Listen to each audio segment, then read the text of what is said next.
while I worked there, evidence, and I kept asking questions like a good employee, real nice. And they were apparently too big of questions for someone in my position to be asking. And so it's kind of created a bit of a problem there for them. And so they've been using all sorts of retaliatory forces like this. I've done nothing wrong to those people. I've not gone in their office.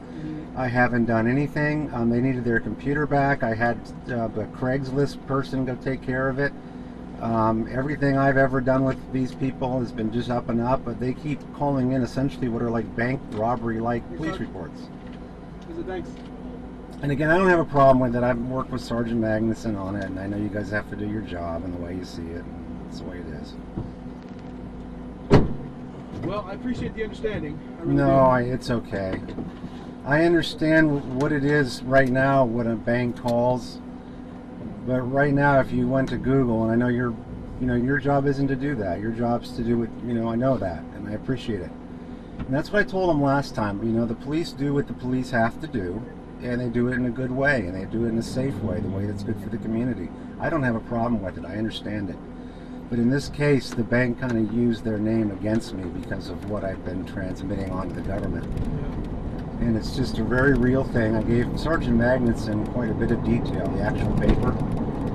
And the problem is now I actually sent the report off to the newspapers. It's a 180-page report, and it's very unflattering to them. Well, no, about the fact that we had to input transaction into systems wrong to cover up some, what essentially is fraud.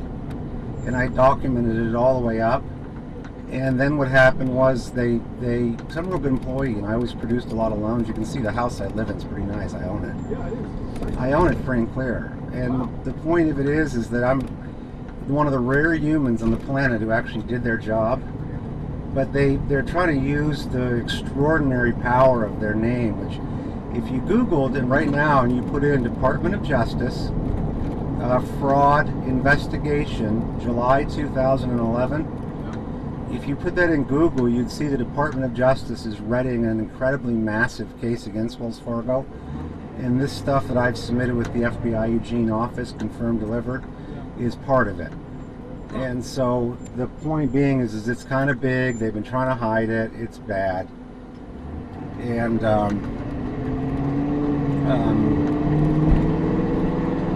so anyway, what do? You do your job. So did they fire you because of this? Yeah, they put me through quite a process there. It's what's called a corporate funny farm operation. And what that means is they put you in human resources and pick you to death. I don't know if you've ever heard of things like that. Well, you haven't been in a corporation. You got a good job of killing you. And what it is you're in human resources, you're trying to close loans because you're 100% commission at the same time. But meanwhile, they tell you it's your job to report fraud. And so when you do it, you document it. I've been in that business for 30 years. They don't like it. And the problem is it actually involved the influencing of a government official on my specific case where I documented it right to the email. And so at that point, that was July 27th. They've just been frantic. So this is just one more thing they're doing. It's kind of sad. They don't understand Eugene. It's the reality of Eugene is just strange to them. They think we're in LA or something. If somebody tries to do a decent job for them, I wore a suit and tie, white shirt every day. Try to talk to your boss about it. I got it on the email that's part of the package in the FBI. Email from my manager to me. Stop your whining. That's not an email. You have to conform to my branch culture. In a bank, where I'm asking him, why do I have to give people a quarter higher rate than these other companies that are affiliated with us? And then he wouldn't answer. He just said, stop whining. So then I ended up writing a letter to this real high up guy. And it was a real nice letter. It's part of the package. It's very respectful. There's 23 pages of documentation showing how there's other affiliates that have a quarter lower rate. And so apparently that was some big major thing. If you look right now on Google, you'll see they just settled another lawsuit, $85 million. It was again with the Department of Justice. If you look it up right now on Google, you'll see that July 2011 settled $85 million. So who did they have to pay that to? Look on Google. It was a fine by the government. Oh, And the point is they're still charging the quarter higher rate. They just disguised it a different way, and I found out how they did it. And the problem is for them is everything was fine, but everything I did was very documented. I used their ethics lines all along the way, which they made sure no one ever heard. I put the report in May 25th with the Department of Labor, Portland, confirmed receipt. They called me about it, but it never got a letter or anything. And then I put the same report of the same stuff, the same activity. It affects the status or the classification of the loan person there. And I put the same material with the FBI Eugene on May 25th. Did they follow up on it? Well, I told them to hold it because I wanted to see what DOL did. Well, you know what DOL did? Lost it. Buried it. Then the next thing you know, on June 28th, a lady named Elaine Chow, who was the Department of Labor Secretary. I know this may sound all crazy. You go, Andy, are you nuts? No, go look this up. I have the report. If you had given me a minute back there, I would have gotten it for you. It was 180. Can I ask you a question? Yes, sir. How much do they wind up getting by charging that extra 0.25%? I don't know how it all works. All I know is that I'm was some little sales guy, right? I have to go out and try to sell the loan to you, Yeah. or a Wells Fargo customer. Yeah. And I documented, it was real clear because of a law change on April 1st. It was called the Dodd-Frank. And what it did was it took away the ability of mortgage brokers to make money by making the rate higher. Yeah. And so suddenly it was very, very obvious that their rate was lower. Suddenly, just like that, on April 5th when they implemented it.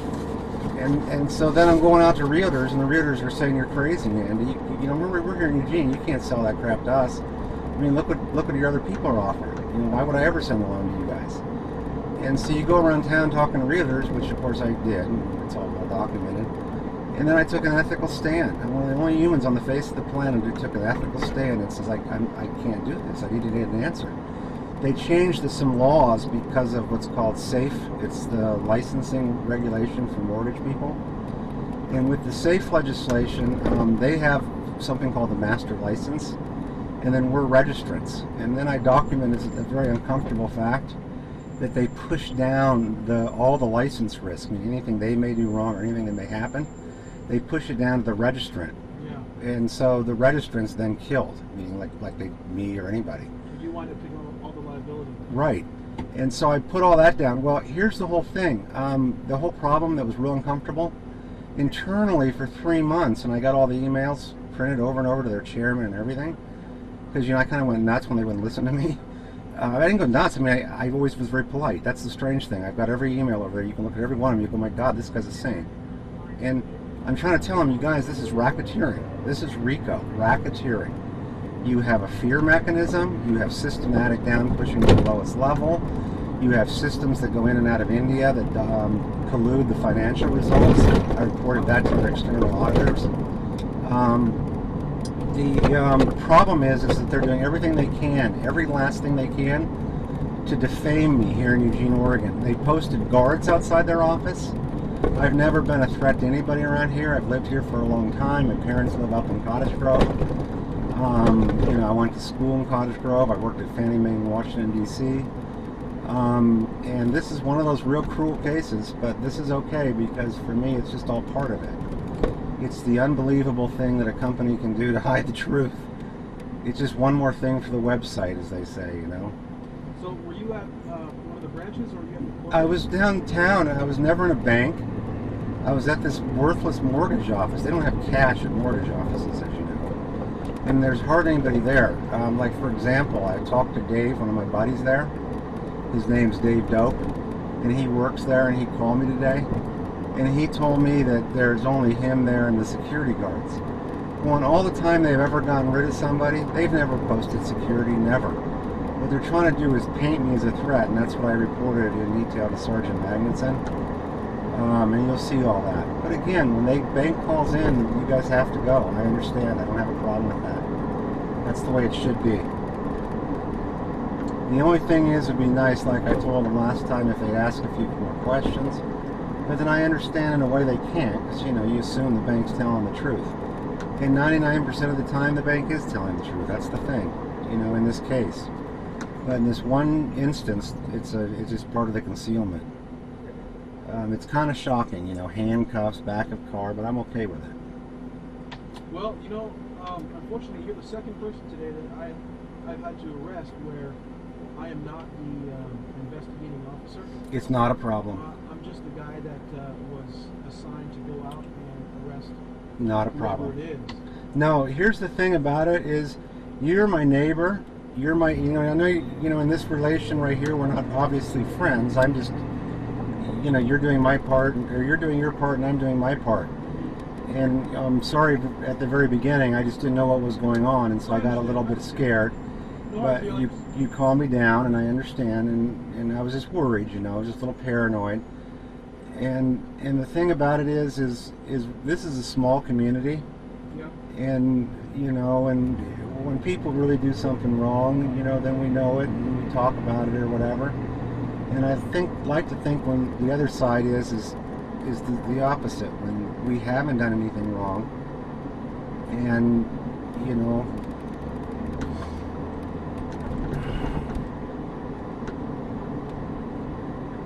Well, I can understand that you're frustrated. not really. More disgusted, if you will. It's kind of hurtful, but on the other hand, it's the trial by fire. You'll see it in the news one day. I didn't trespass in any sense, way, or form with these people.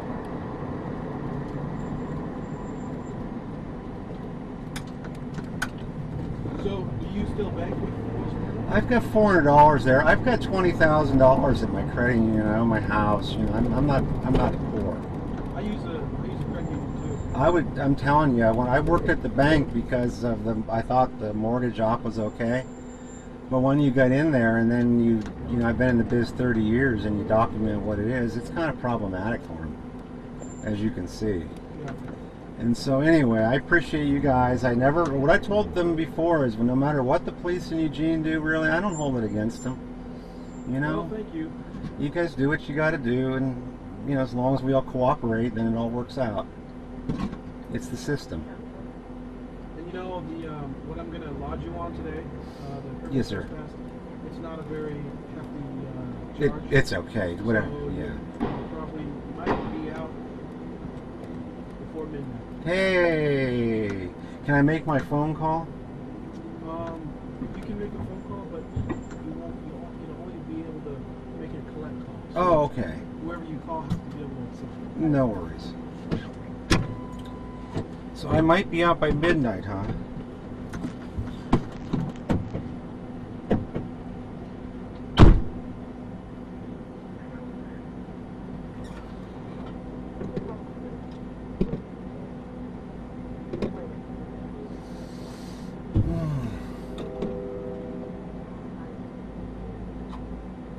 These people. As well as for.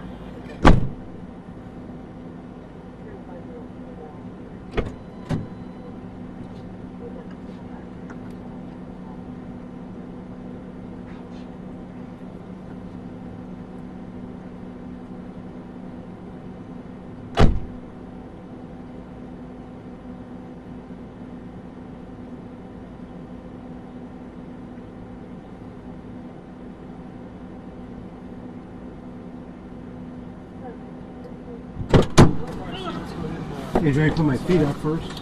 Huh? Feet up first? Yeah, I'm already in my shoe.